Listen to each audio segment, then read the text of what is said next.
Katrina for here will be the equivalent of the term the war for my parents, our parents' generation.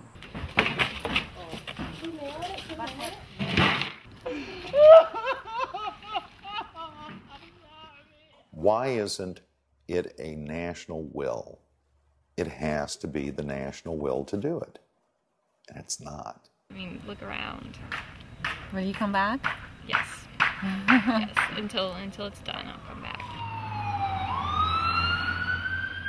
The same regulations that are making it very difficult, if not impossible, to rebuild some of our public infrastructure were waived after 9/11 and were waived after many other natural disasters.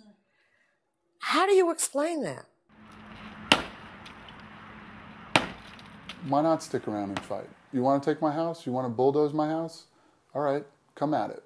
But I'll tell you what, I am going to fight to the death, and you may take it, but I'm going to go down swinging.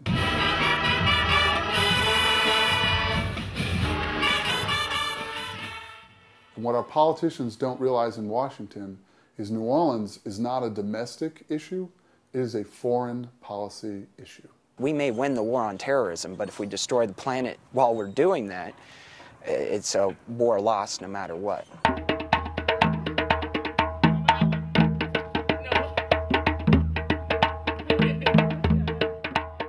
Yes, we want to be an example for New Orleans, but also, you know, our goal is to be the largest green, affordable housing community in the world. Thank you all for coming out. It's so nice to see this movement down here. I actually want to be there to see it change, be like, wow, like, I did that. I helped New Orleans bring it back to its greatness.